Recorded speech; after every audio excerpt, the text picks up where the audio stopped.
Telugu young directors channel చూస్తున్న ప్రేక్షకులందరికీ కూడా నమస్కారం. ఇంతకుముందు నేను ఒక 2 ఎపిసోడ్ చేశాను. ఒకటి సిడ్ఫీల్డ్ స్క్రీన్ ప్లే స్ట్రక్చర్ అవసరమా అని ఒక ఎపిసోడు, తర్వాత సిడ్ఫీల్డ్ స్క్రీన్ ప్లే స్ట్రక్చర్ని అంటే 2.5 గంటల సినిమాని 3 యాక్ట్స్గా ఎట్లా విభజిస్తాము, ఆ 3 యాక్ట్ల డ్యూరేషన్ ఎంత ఉంటుంది, దాని యొక్క ప్రత్యేకతలు ఏంటి అనేది ఒక సుమారుగా అంతా కూడా తెలుసుకోవడానికి ఆ ఎపిసోడ్లో ప్రయత్నించాం. అయితే ఈ ఎపిసోడ్లో ఏం చెప్పదలుచుకున్నానంటే, యాక్ట్ 1 ఎట్లా బిల్డప్ చేస్తారు, యాక్ట్ 2 ఎట్లా బిల్డప్ చేస్తారు, యాక్ట్ 3 ఎలా బిల్డప్ చేస్తారనే విషయాలు మనం తెలుసుకోవాలి. 2 గంటల సినిమా అంటే టాకీ పార్ట్, అరగంట సాంగ్స్ ఫైట్స్ అని అనుకున్నాం. మనం సినిమా నేర్చుకోవటం అనేది చెప్పుకోవడానికి చాలా సింపుల్గా అనిపిస్తుంది, కానీ చాలా కాంప్లికేటెడ్ థింగ్. నేర్చుకోవటం కొంచెం టైం టేకింగ్ ప్రాసెస్. పర్టికులర్గా ఆన్లైన్లో ఇలా క్లాస్ చెప్పాలంటే కూడా, చూపించాలన్నా కూడా, ఏదైనా విజువల్ చూపించాలన్నా కూడా రకరకాల ప్రాబ్లమ్స్. వీటన్నిటిని దృష్టిలో ఉంచుకొని నేను ఒక్కొక్క పార్ట్ని అంటే యాక్ట్ 1 ఎలా బిల్డప్ చేస్తారు, ఏ అంశాలని రచయితలు లేదా దర్శకులు జాగ్రత్తలు తీసుకోవాలి అనే విషయాలని వివరిస్తూ మీకు అర్థం చేసుకునేటట్టుగా చెప్పడానికి ప్రయత్నిస్తాను. అయితే దయచేసి మీ అందరికీ ఒకటే విజ్ఞప్తి చేస్తున్నాను, ఎపిసోడ్ అనేది అలా ఫాస్ట్గా చూసుకుంటూ వెళ్ళేది కాదు. ఇది ఈ పర్టికులర్గా స్క్రీన్ ప్లే రైటింగ్ అనేది ఒక కాన్సెప్ట్ని జాగ్రత్తగా విని ఎట్లా బిల్డప్ చేయాలో ఆ పాయింట్స్ మనసులో పెట్టుకొని మనం స్క్రిప్ట్ రాసేటప్పుడు అప్లై చేయాల్సినటువంటి సబ్జెక్ట్ ఇది.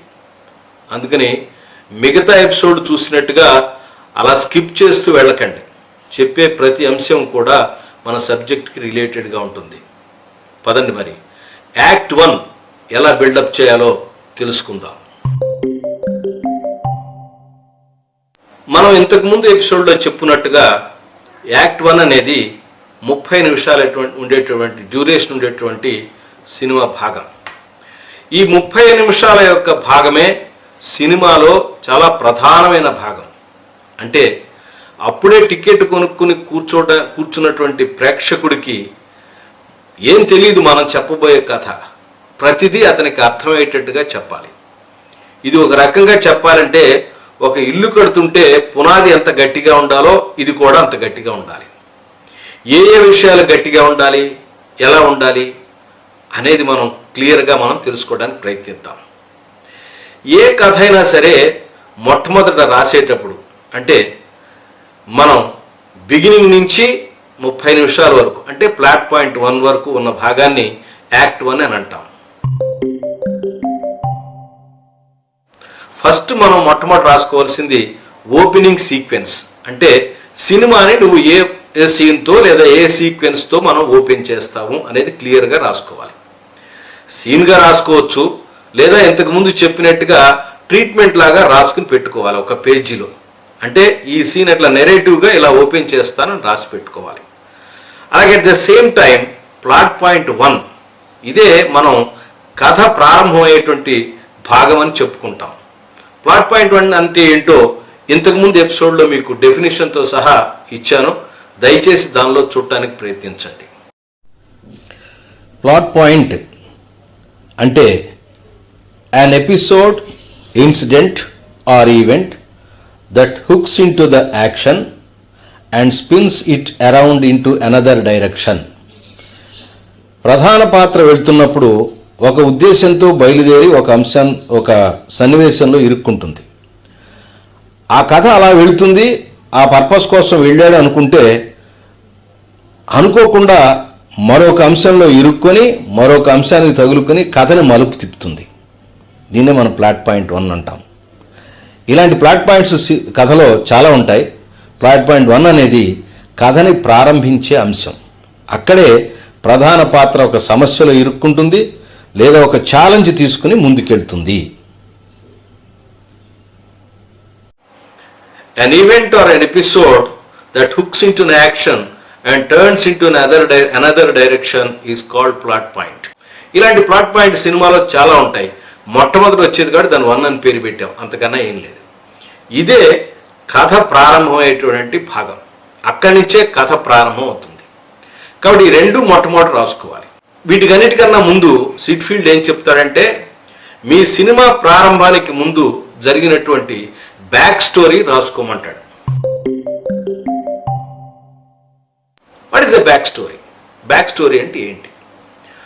ఒక సినిమా జరిగేటటువంటి దానికన్నా ఒక గంట లేదా ఒక వారం లేదా ఒక నెల లేదా ఒక రోజు ముందు, అంటే సినిమా ఈ సీన్తో ప్రారంభమవుతుంటే దానికన్నా ముందు ఏం జరిగిందో ఊహించి రాసుకోండి. ఇదంతా సినిమాలో సీన్లుగా చేసి పిక్చరైజేషన్ చేయక్కర్లేదు, చేయడానికి గురించి కాదు. అది రచయితకి, స్క్రీన్ ప్లే రచయితకి, దర్శకుడికి తెలుసుకోవాల్సిన అంశం. ఈ సన్నివేశం ఇలా ప్రారంభం అవుతుందంటే దీనికి ముందు ఏం జరిగింది అనేది తెలుసుకోవాలి. అలా తెలుసుకోకపోతే అయోమయం వస్తుంది. ఇలాంటి కొన్ని టూల్స్ని సరిగ్గా ఉపయోగించకుండా స్క్రిప్ట్ రాయటం వల్లనే మన సినిమాల్లో చాలా కన్ఫ్యూజన్ వచ్చి ఎటు పడితే అటు సినిమా కథ రాసుకుంటూ వెళ్ళిపోయి మన ఇష్టానికి కథా సీన్లు రాసుకుని సినిమాని మనమే చెడగొట్టుకుంటున్నాం. కాబట్టి బ్యాక్ స్టోరీ అనేది చాలా ఇంపార్టెంట్. ఈ బ్యాక్ స్టోరీ అనేది ఎలా ఉంటుంది అనేది అలా ఒక్కొక్క సీన్ని ఎక్స్ప్లెయిన్ చేస్తూ, ఒక సినిమాని ఎక్స్ప్లెయిన్ చేస్తూ చెప్పినప్పుడు మీకు చెప్తాను. అంటే సినిమా కథ జరుగుతున్నప్పుడు ఆ ఫస్ట్ సీన్ కన్నా ముందు ఏం జరిగింది అనేది. సపోజ్ ఫర్ ఎగ్జాంపుల్ ఒక చిన్న సీన్ తీసుకుందాం. ఒక వ్యక్తి వచ్చేసేసి అలాగే ఒక చిన్న హోటల్లోంచి బయటకు వస్తున్నటువంటి ఒక వ్యక్తిని పొడిచాడు అనే సీన్తో మనం ఓపెన్ చేసామనుకుందాం. ఇతను ఇంతకు ముందు బ్యాక్ స్టోరీ ఏమై ఉంటుంది? వీళ్ళిద్దరూ ఏదైనా బ్రదర్స్ అయినా ఉంటారు, ఏదైనా ఫ్రెండ్స్ అయినా ఉంటారు, ఏదో ఒక అమ్మాయిని ప్రేమించిన వాళ్ళే ఉంటారు, లేదా అప్పు తీసుకుని ఇట్లా ఏదో ఒక సందర్భంలో వాళ్ళిద్దరి మధ్య వైరం ఉంది. ఆ వైరాన్ని అతను పగని మనసులో పెట్టుకుని రేపు ఎట్టి పరిస్థితులు నేను చంపేస్తాను రా పొద్దున్నే అని చెప్పి వార్నింగ్ అన్న ఇచ్చుంటాడు. అలాగే రేపు ఎక్కడికి వెళ్తున్నాడో రెక్కీ చేసుకుని అతను వచ్చి అతను కరెక్ట్గా రాగానే స్టాబింగ్ చేస్తాడు. చూడండి, ఇప్పుడు మనం ఊహించుకున్న కథ ఇదంతా కూడా, కానీ సినిమాలో చూపించక్కర్లేదు. అంటే ఇతని యాక్షన్కి, అంటే మనం ఫస్ట్ చూపించిన యాక్షన్కి మోటివ్ ఏమై ఉంటుంది అనేది ప్రేక్షకుల్ని కథలోకి తీసుకెళ్ళటానికి, క్యారెక్టర్ యొక్క ఇంటెన్షన్ పరిచయం చేయడానికి ఈ బ్యాక్ స్టోరీ బాగా ఉపయోగపడుతుందని నేను అనుకుంటున్నాను. ఆ తర్వాత చేయాల్సింది ఏంటంటే, ఈ 30 నిమిషాల భాగాన్ని మనం ఒకేసారిగా రాయలేం. ఎప్పుడైనా సినిమాని స్క్రీన్ ప్లే రాస్తున్నప్పుడు కానీ, సీన్ ఆర్డర్ వేస్తున్నప్పుడు కానీ ఒకేసారి మొత్తం సినిమా అంతా 60 సీన్లో, 50 సీన్లో, 70 సీన్లో మొత్తం ఒకేసారి వేయడానికి, ఎటే స్ట్రెచ్లో ఒకటే రాయడానికి, ఒకే రోజు రాయడానికి ఎప్పుడు ప్రయత్నించవకండి. అది చాలా ప్రమాదకరమైన అంశం. అట్లా ఎప్పుడు చేయొద్దు. దానివల్ల మంచి ఫలితాలు అనేవి రావు. ఇప్పుడు ఈ 30 నిమిషాల భాగాన్ని, అంటే బ్యాక్ స్టోరీ రాసుకున్న తర్వాత ఈ 30 నిమిషాల భాగాన్ని మనం రాసుకుంటూ వెళ్తాం, ఎలా చేద్దాం అనేది ఒక్కసారి మనం పరిశీలిద్దాం. యాక్ట్ 1 అనేటువంటి 30 నిమిషాల భాగాన్ని 3 ముక్కలుగా విడగొడతాడు సిట్ఫీల్డ్. అంటే 3 పదులు 30, అంటే మొట్టమొదటి 10 మినిట్స్, తర్వాత 10 మినిట్స్, తర్వాత 10 మినిట్స్. ఒకవేళ పేజెస్లో అయితే first 10 pages, second 10 pages, third 10 pages. అంటే 30 నిమిషాలే ఉండాలా అండి? సుమారుగా లెక్క మనం ఎంతోటికి ఆగాలి కదండి. అందుకోసం 30 నిమిషాలని చెప్పుకున్నాం. అంతేగాని కొన్ని సినిమాల్లో ప్లాట్ పాయింట్ 1 ఇచ్చారు 40 నిమిషాలు అవుతుంది. కొన్ని సినిమాల్లో ప్లాట్ పాయింట్తోనే 1తోనే సినిమా స్టార్ట్ అవుతుంది. కొంతమందికి ప్లాట్ పాయింట్ 1 10 నిమిషంలోనే వచ్చేస్తుంది. ఇలా ఈ క్రియేటివ్ ఆస్పెక్ట్ తర్వాత తెలుసుకుందాం. అసలు మొట్టమొదటి ఉదాహరణ కోసం తెలుసుకున్నాం. అంతేగాని ప్రతి సినిమాను ఇట్లా 30 నిమిషాలే పెట్టాలని, 10 నిమిషాలు ఇలా రాయాలని, తర్వాత 10 నిమిషాలు ఇలా రాయాలని, తర్వాత ఇలా ఒక ఫార్ములా లాగా వెళ్ళబోకండి. ఇది ఒక ఫామ్. అంటే మొట్టమొదట ఎస్టాబ్లిష్ చేయాల్సిన అంశాలని మనం జాగ్రత్తగా అర్థం చేసుకోవడం కోసం ఒక పారామీటర్ని ఏర్పాటు చేసుకున్నాం. అదే ఇదనమాట. అంటే సుమారుగా ఒక అరగంట సినిమా అనుకుంటే దానిలో ఒక 15 సీన్లు ఉంటాయని మనం అనుకుంటే, సుమారుగా దానిలో 5 సీన్లు 10 నిమిషాలు వస్తాయనుకుంటే మొదటి 10 నిమిషాల్లో ఏం చేయాలి అనేది మనం తెలుసుకుందాం. ఫస్ట్ 10 మినిట్స్లో ఏం చేయాలంటే, ప్రేక్షకులకి ఎవరు తెలియదు మన సినిమా కథలో ఎవరెవరు ఉంటారని. అసలు మెయిన్ క్యారెక్టర్ ఎవరు, అంటే ఈ సినిమాలో హీరో ఎవరో పరిచయం చేయాలి.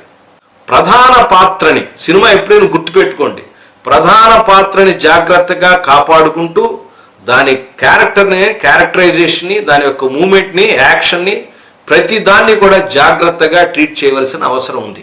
ఎందుకంటే ఇన్ని కోట్ల డబ్బులని ఇంతమంది ఎఫర్ట్ని భుజాన వేసుకుని తీసుకొచ్చి మళ్ళీ మార్కెట్లోకి తీసుకొచ్చి మళ్ళీ మనం డబ్బులు సంపాదించి పెట్టేది ప్రధాన పాత్రే, ఒక రకంగా చెప్పాలంటే హీరోనే. కాబట్టి జాగ్రత్తగా మనం ట్రీట్ చేయవలసిన అవసరం ఎంతైనా ఉంది. కాబట్టి ప్రధాన పాత్ర, సినిమాలో ప్రధాన పాత్ర ఎవరు, వాళ్ళు ఎట్లాంటి, వాళ్ళు ఎవరెవరు ఉన్నారు అనే విషయాన్ని మనం ఎస్టాబ్లిష్ చేయాలి.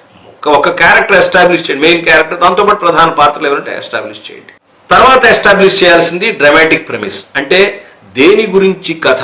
సూచాయి మాత్రంగా ఇదిగో దీని గురించి, ఇది లవ్ స్టోరీ రబ్బాయి, ఇది ఒక రెవెంజ్ స్టోరీ రబ్బాయి, లేదా ఇది ఒక robin hood type of story రా, లేదా ఇది ఒక యాక్షన్ అడ్వెంచర్, ఎట్లాంటి టైప్ ఆఫ్ స్టోరీ, దాని డ్రామాటిక్ ప్రెమిస్ అని చెప్పాలి. తర్వాత మూడోది డ్రామాటిక్ సిచ్యుయేషన్, అంటే ఎలాంటి పరిస్థితుల మధ్య ఈ కథ జరుగుతోంది, ఎటువంటి పరిస్థితుల మధ్య ఈ కథ జరుగుతోంది. అంటే హీరో ఎవరో చెప్పాము, హీరోని ఎవరో చెప్పాము, వాళ్ళ ఫాదరు వీళ్ళ ఫాదర్ చెప్పాము, తర్వాత విలన్ ఎవరో చెప్పాము, అతనుకున్న పలుకుబడి ఏంటో చెప్పాము. సో అతను ఇంత పలుకుబడి ఉన్నటువంటి దుర్మార్గుడైనటువంటి కూతుర్ని ఇంత దుర్మార్గుడైన విలన్ కూతుర్ని ఈ కుర్రవాడు ప్రేమిస్తున్నాడు అని చెప్పటం అనేదే సిచ్యుయేషన్, డ్రామాటిక్ సిచ్యుయేషన్. అంటే ఎలాంటి పరిస్థితులు ఉన్నలో పెరిగిన అమ్మాయిని, ఎలాంటి బ్యాక్డ్రాప్ ఉన్న అమ్మాయిని ఒక కామన్ మ్యాన్ ఎలా ప్రేమిస్తున్నాడు అని చెప్పడం, ఉదాహరణకు చెప్పాను ఇది. ఇలా ఈ మూడు అంశాలని, అంటే ప్రధాన పాత్రల పరిచయం, తర్వాత డ్రామాటిక్ ప్రెమిస్ అంటే కథ దేని గురించి, తర్వాత డ్రామాటిక్ సిచ్యుయేషన్ కథ జరిగేటటువంటి పరిస్థితులు, దాని సరౌండింగ్స్ ఎలా ఉన్నాయి, వాటి పరిస్థితులు ఎలా ఉన్నాయి అనే విషయాలు, మూడు విషయాల్ని జాగ్రత్తగా మనం ఎస్టాబ్లిష్ చేయాల్సిన అవసరం ఉంది. మొదట 10 నిమిషాలు, అంటే ఒక 5 సీన్లు, 5-6 సీన్లు, 5 సీన్లు ఏదో ఒక 5-6 సీన్లు అవ్వచ్చు. ఒక్కొక్కసారి కొన్ని సందర్భాల్లో కొంచెం 10-15 మినిట్స్ కూడా అవ్వచ్చు, పెద్ద ప్రాబ్లం ఏం లేదు. ఇదంతా కొలతలు కాదు, కరెక్ట్గా చేసుకోవాల్సినటువంటి అంశాలు, అంటే ఎస్టాబ్లిష్ చేయాల్సిన అంశాలని బాగా గుర్తుపెట్టుకోండి. తర్వాత ఈ హాఫ్ అన్ అవర్ సినిమాల్లో పర్టికులర్గా యాక్ట్ 1లో మొదటి 10 పేజీలు అయిన తర్వాత రెండవ 10 పేజీలు లేదా రెండవ 10 నిమిషాలు తర్వాత వచ్చి ఒక 5 సీన్లు 6 సీన్లు ఎలా ఉండాలి. దీని ఏమంటాడంటే Syd Field, follow focus on main character. ఈ క్యారెక్టర్ తను అనుకున్నటువంటి పరిస్థితిని చేరుకోవడం కోసం అలా ముందుకు వెళ్తున్నప్పుడు ప్రతి సన్నివేశంలో కూడా మెయిన్ క్యారెక్టర్ ఉండాలి. మెయిన్ క్యారెక్టర్ ఏం తెలుసుకుంటూ ఉంటుందో ప్రేక్షకుడు కూడా అప్పుడు అదే తెలుసుకుంటూ ఉండాలి. ఇలాంటి సీన్లని, ప్రతి సీన్ని ఇట్లా ముందుకు వేసుకెళ్తా, ప్రతి సీన్లో కూడా మెయిన్ క్యారెక్టర్కి ఇంపార్టెన్స్ ఇచ్చుకుంటూ కథని ముందుకు తీసుకెళ్ళాలి. ఇది రెండో 10 పేజీలలో లేదా రెండో 10 నిమిషాల్లో, అంటే సెకండ్ 10 మినిట్స్లో, సెకండ్ 10 పేజెస్లో చేసుకోవాల్సిన పని. ప్రతి సీన్లో హీరో ఉంటాడు. హీరో రకరకాల విషయాలు తెలుసుకుంటూ ఉంటాడు, ఎక్స్ప్లోర్ చేస్తూ ఉంటాడు. దాంతో పాటుగా ప్రేక్షకుడు కూడా ప్రయాణం చేస్తూ ఉంటాడు. ఇలా ఎవరైనా తెలుగులో సినిమాలు తీశారా అనకండి, సినిమాలు తీశారు. ఇవి ఎక్స్ప్లెనేషన్ అయిన తర్వాత మీకు చూపిస్తాను సినిమాల్లో ఎలా అంత బాగా తీశారో. ఇప్పుడే కాదు, ఈ సిట్ఫీల్డ్ స్క్రీన్ ప్లే స్ట్రక్చర్ మనకి ప్రింట్ కాకముందు కూడా చాలా సినిమాలు వచ్చాయి. అందుకోసం చెప్తాను త్వరలో, కాబట్టి ముందు అర్థం చేసుకోండి. ఇక్కడ మొట్టమొదటి తెలుసుకోవాల్సిన సెకండ్ 10 మినిట్స్లో లేదా 10 పేజెస్లో లేదా తర్వాత వచ్చేటటువంటి 5-6 సీన్లో చేసుకోవాల్సింది ఏంటంటే ప్రతి సీన్లో హీరో ఉండాలి. హీరో లేకపోతే పరోక్షంగా అతని ప్రస్తావన వచ్చేటట్టుగా చూసుకుంటూ క్యారెక్టరైజేషన్ డెవలప్ చేసుకుంటూ వెళ్ళాలి. ఇది రెండో 10 పేజెస్లో చేయాల్సిన పని. తర్వాత మూడో 10 పేజెస్ అంటే థర్డ్ 10 పేజెస్లో లేదా 10 మినిట్స్లో, అంటే 30 నిమిషాల సినిమా అనుకున్నాం కదా, దానిలో లాస్ట్ 10 మినిట్స్లో చేయాల్సిన పని ఏంటంటే ఈ ప్లాట్ పాయింట్ 1కి కావాల్సినటువంటి సీన్స్ని 2-3 సీన్లు ఉంటాయి. హఠాత్తుగా ఒక సీన్ కాబట్టి దాని లీడ్ సీన్స్ ఉంటాయి, 2-3-4-5 సీన్లు, ఒక సీక్వెన్స్ లాగా. ఆ సీక్వెన్స్లో ఉన్న బిగినింగ్ సీన్ నుంచి అంటే అది జరగడానికి కావాల్సినటువంటి సీన్స్ అన్ని వరుసగా వేసుకుంటూ వెళ్ళాలి. దానిలో ప్లాట్ పాయింట్ 1ని ఎస్టాబ్లిష్ చేయాలి. దాంతో కథ ప్రారంభమవుతుంది. ఇంతకుముందు ప్లాట్ పాయింట్ 1 అంటే ఏంటో క్లియర్ కట్గా ఇంతకుముందు చెప్పాను నేను. దాని డెఫినేషన్స్ అవన్నీ కూడా దయచేసి ఈ ఎపిసోడ్ చూస్తున్న వాళ్ళందరూ కూడా ఇంతకుముందు సిట్ఫీల్డ్ స్క్రీన్ ప్లే స్ట్రక్చర్ రెండో పార్ట్లో ఏం చెప్పానో చూసి మళ్ళీ అవన్నీ జ్ఞాపకం పెట్టుకోవడానికి నేర్చుకోండి. ఎందుకంటే ఈ డెఫినేషన్స్ అనేవి బ్రెయిన్లో ఉండాలి, ఈ ప్రిన్సిపల్స్ అన్ని కూడా బ్రెయిన్లో ఉండాలి. అప్పుడే మనం రాసేటప్పుడు దాన్ని అప్లై చేయగలుగుతాం. మాటిమాటికి ఎపిసోడ్ చూసుకోవటం, బుక్ చూసుకోవటం, లేదా పేపర్లో రాసుకుని జేబులో పెట్టుకోవడం, సెల్ ఫోన్లో పెట్టుకోవటం, ఇవన్నీ అవేవి కాదు. ఈ సబ్జెక్ట్ అనేది మన వంటకి పట్టాలి, మన మైండ్కి పట్టాలి, మన వంటికి పట్టాలి, మన మైండ్కి పట్టాలి. అప్పుడే మనం క్లియర్ కట్గా రాయగలుగుతాము. అంటే ఓవరాల్గా ఏం చేశాము, 30 నిమిషాల కథలో మొదటి 10 minutesలో 3 పాయింట్స్ చెప్పాము. ఒకటేమో మెయిన్ క్యారెక్టర్స్ ఇంట్రడ్యూస్ చేయటము, తర్వాత డ్రామాటిక్ ప్రెమిస్ చెప్పాము, తర్వాత డ్రామాటిక్ సిచ్యువేషన్ చెప్పాము. తర్వాత 10 minutesలో ఏం చేశాము, ఫోకస్ ఆన్ మెయిన్ క్యారెక్టర్, తర్వాత ఒక క్యారెక్టర్కి ఆ క్యారెక్టర్కి మధ్య ఉన్న రిలేషన్స్ని ఎస్టాబ్లిష్ చేయటం, ఎటువంటి రిలేషన్స్ ఉంది, ఎలాంటి రిలేషన్ డెవలప్ అయింది అనేది మనం చెప్తూ ఉంటాం. ఆ తర్వాత థర్డ్ పాయింట్ వచ్చేసరికి ప్లాట్ పాయింట్ 1 కావాల్సినటువంటి 3-4 సీన్లని, ఒక 4-5 సీన్లు వేసుకుని ప్లాట్ పాయింట్ 1ని ఎస్టాబ్లిష్ చేస్తాం. దాంతో సమస్య ఏర్పడుతుంది, క్యారెక్టర్ ఛాలెంజ్ తీసుకుని తనకి కథ వచ్చి పోరాటానికి సిద్ధమవుతుంది. ఇది మొదటి 30 నిమిషాల్లో చేసేటటువంటి మనం ఎక్సర్సైజ్. ఈ ఎక్సర్సైజ్ చాలా సినిమాల్లో, హిట్ సినిమాల్లో పర్ఫెక్ట్గా ఉంటుంది. ప్లాట్ పాయింట్ 1 పొజిషన్ మారచ్చు, నో ప్రాబ్లం. సీన్స్ యొక్క సంఖ్య మారచ్చు, ముందు వెనక్కి వేరవచ్చు, ఇదంతా క్రియేటివిటీ సంబంధించింది. కానీ ఓవరాల్గా జరిగేటటువంటి డైనమిక్స్ మాత్రం ఇది, ఓవరాల్గా జరిగే బిజినెస్ మాత్రం ఇది, ఓవరాల్గా జరిగేటటువంటి డెవలప్మెంట్ మాత్రం ఇది.